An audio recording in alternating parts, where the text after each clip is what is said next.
ಹಬ್ಬಗಳ ಹೊಸ್ತಿಲಲ್ಲಿ ಜನಸಾಮಾನ್ಯರಿಗೆ ಬೆಲೆ ಏರಿಕೆಯ ಬಿಗ್ ಶಾಕ್. ಈರುಳ್ಳಿ, ಬೆಳ್ಳುಳ್ಳಿ, ಸಕ್ಕರೆ, ಬೆಲ್ಲದ ದರ ಏರಿಕೆಯಾಗಿದ್ದು ಅಡುಗೆ ಮನೆಯ ಬಜೆಟ್ಗೆ ಮತ್ತಷ್ಟು ಹೊರೆಬಿದ್ದಿದೆ. ಮೊದಲಿಗೆ ಈರುಳ್ಳಿ.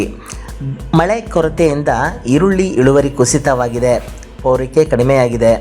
ಪರಿಣಾಮ ಈರುಳ್ಳಿ ಬೆಲೆ ಏರಿಕೆಯಾಗಿದೆ. ಆಪ್ಕಾಮ್ಸ್ನಲ್ಲಿ 1 kg ಈರುಳ್ಳಿ ಸುಮಾರು 71 ರೂಪಾಯಿ ತಲುಪಿದೆ. ಇನ್ನು ಬೆಳ್ಳುಳ್ಳಿ ಬೆಲೆ ಕೇಳಿದರೆ ನೀವು ಶಾಕ್ ಆಗ್ತೀರಾ. 1 kg ಬೆಳ್ಳುಳ್ಳಿ ಸುಮಾರು 300 ರೂಪಾಯಿ. ಬಿಡಿಸಿದ ಬೆಳ್ಳುಳ್ಳಿ ಬೆಲೆ ಬರೋಬ್ಬರಿ 305 ರೂಪಾಯಿ ಆಗಿದೆ. ಅಷ್ಟೇ ಅಲ್ಲ, ಹಬ್ಬದ ಸಮಯದಲ್ಲಿ ಸಿಹಿ ಮಾಡೋಕ್ಕೆ ಬಳಸುವ ಸಕ್ಕರೆ ಮತ್ತು ಬೆಲ್ಲದ ಬೆಲೆಯೂ ಏರಿಕೆಯಾಗಿದೆ. 1 kg ಸಕ್ಕರೆ ಸುಮಾರು 66 ರೂಪಾಯಿ ಆಗಿದೆ. ಬೆಲ್ಲದ ಬೆಲೆ ಸುಮಾರು 68 ರೂಪಾಯಿ ಆಗಿದೆ ಎನ್ನಲಾಗಿದೆ. ಹೀಗಾಗಿ ಹಬ್ಬದ ಖರೀದಿಗೆ ಹೊರಟಿರುವ ಜನಸಾಮಾನ್ಯರ ಬೆಲೆ ಏರಿಕೆಯ ಬಿಸಿ ತಟ್ಟಿದೆ.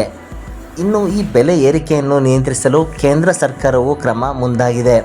ಈರುಳ್ಳಿ ಸೇರಿದಂತೆ ದೇಶದ 41 ಅಗತ್ಯ ವಸ್ತುಗಳ ಬೆಲೆ ಸ್ಥಿರತೆ ಮೇಲೆ ನಿಗಾ ಇಡಲಾಗಿದೆ.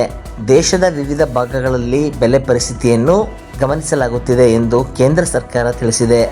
ಆದರೆ ಜನಸಾಮಾನ್ಯರ ಪ್ರಶ್ನೆ ಮಾತ್ರ ಒಂದೇ: ಹಬ್ಬದ ಸಮಯದಲ್ಲಿ ಬೆಲೆ ಇನ್ನಷ್ಟು ಏರಿಕೆ ಆಗುತ್ತಾ ಅಥವಾ ಸರ್ಕಾರದ ಕ್ರಮದಿಂದ ದರ ಇಳಿಕೆಯಾಗುತ್ತಾ? ನಿಮ್ಮ ಊರಿನಲ್ಲಿ ಈರುಳ್ಳಿ, ಬೆಳ್ಳುಳ್ಳಿ, ಸಕ್ಕರೆ ಮತ್ತು ಬೆಲ್ಲದ ಬೆಲೆ ಎಷ್ಟಿದೆ? ಕಾಮೆಂಟ್ನಲ್ಲಿ ತಿಳಿಸಿ. ಇಂತಹ ತಾಜಾ ಬ್ರೇಕಿಂಗ್ ನ್ಯೂಸ್ಗಳಿಗಾಗಿ ನಮ್ಮ ಚಾನಲನ್ನು ಸಬ್ಸ್ಕ್ರೈಬ್ ಮಾಡಿ. ವಿಡಿಯೋ ಇಷ್ಟವಾದರೆ ಲೈಕ್ ಮಾಡಿ, ನಿಮ್ಮ ಸ್ನೇಹಿತರಿಗೂ ಶೇರ್ ಮಾಡಿ. ಸ್ನೇಹಿತರೆ, ನಮಸ್ಕಾರ.